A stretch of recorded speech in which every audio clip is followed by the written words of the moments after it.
देश के सबसे बड़े private sector bank HDFC bank ने शनिवार को वित्त वर्ष 2022-23 की चौथी तिमाही के नतीजों का ऐलान कर दिया।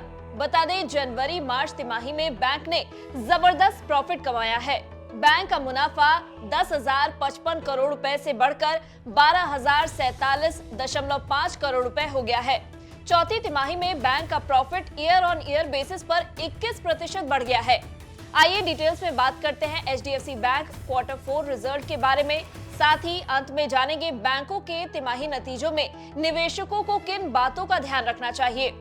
नमस्कार, मैं हूं डॉक्टर तन्वी सिन्हा और आप देख रहे हैं बिजतक। एचडीएफसी बैंक को पिछले वित्त वर्ष की आखिरी तिमाही में 12,594.47 करोड़ रुपए का कंसोलिडेटेड नेट प्रॉफिट हासिल हुआ है, जो तिमाही आधार पर आधा फीसदी कम है, लेकिन सालाना आधार पर ये करीब 21% अधिक रहा। वहीं स्टैंडअलोन इसे मार्च 2023 तिमाही में 12,047.45 करोड़ रुपए का मुनाफा मिला, जो सालाना आधार पर करीब 20% अधिक और तिमाही आधार पर 1.5% से कम रहा। वहीं बैंक ने शेयर होल्डर्स को डिविडेंड के रूप में शानदार तोहफा दिया है। शेयर होल्डर को ₹1 की फेस वैल्यू वाले हर शेयर के बदले 19 रुपए डिविडेंड के रूप में मिलेंगे। बैंक ने इस डिविडेंड के लिए रिकॉर्ड डेट भी फिक्स कर दिया है। इसे 16 मई 2023 पर फिक्स किया गया है।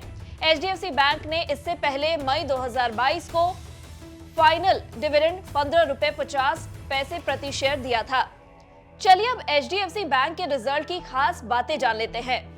बैंक को मार्च 2023 तिमाही में 12,047.45 करोड़ रुपए का स्टैंडअलोन नेट प्रॉफिट हासिल हुआ है, जबकि एक साल पहले की समान अवधि में इसे 10,055.18 करोड़ रुपए का मुनाफा मिला था। ब्याज से इसकी नेट इनकम सालाना आधार पर 23.7% उछलकर 18,872 करोड़ रुपए से 23,551.8 करोड़ रुपए हो गई। बैंक के डिपॉजिट्स और क्रेडिट में ग्रोथ हेल्दी रही और प्रोविजंस में कमी आई।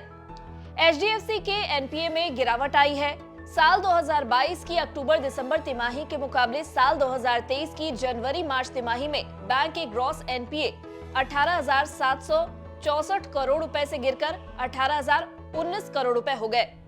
ग्रॉस एडवांसेस के मुकाबले बैंक का ग्रॉस एनपीए तिमाही आधार पर 1.23% से गिरकर 1.12% पर आ गया।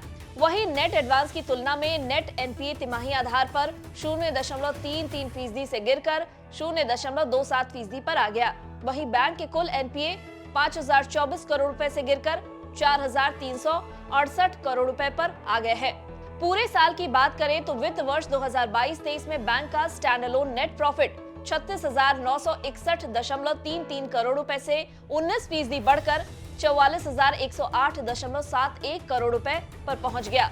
वहीं समान अवधि में इसका कंसोलिडेटेड नेट प्रॉफिट 38,052.75 करोड़ रुपए से करीब 21% उछलकर 45,997.11 करोड़ रुपए पर पहुंच गया। अब बात करते हैं बैंकों के तिमाही नतीजों में निवेशकों को किन बातों पर गौर करना चाहिए। मुनाफे के साथ साथ एनआईआई यानी नेट इन्वेस्टमेंट इनकम, एनआईएम यानी नेट इंटरेस्ट मार्जिन, एनपीए को चेक करना जरूरी है। एनआईआई ब्याज से होने वाले नेट आय होते हैं, यानी अगर बैंक की एनआईआई लगातार बढ़ रही है तो उसकी ग्रोथ बेहतर है। एनआईएम यानी नेट इंटरेस्ट मार्जिन होते हैं, यानी एनआईआई के लिए बैंक ने कुल कितनी पूंजी लगाई, उसे एनआईएम कहते हैं। सबसे जरूरी बात, एनपीएस को चेक करना चाहिए, यानी वो संपत्ति जिससे बैंक को कोई आय नहीं हो रही है। आम भाषा में एनपीएस को डूबी हुई रकम कहते हैं। आरबीआई नियमों की बात करें तो 180 दिन तक अगर किसी संपत्ति से कोई आय नहीं हो तो उसे एनपीए कहा जाता है। एक्सपर्ट्स का कहना है कि एचडीएफसी बैंक के तिमाही नतीजे अनुमान से कमजोर है। मुनाफा, ब्याज, आय अनुमान से कम रहे हैं। ऐसे में सोमवार को शेयर पर इसका बड़ा असर देखने को मिल सकता है। अगर आपको हमारे इस वीडियो में दी गई जानकारी पसंद आई हो तो इसे लाइक और शेयर जरूर करें। साथ ही बिजली जगत की खबरों से अपडेटेड रहने के लिए बने रहे हमारे साथ और देखते रहे बिजतक।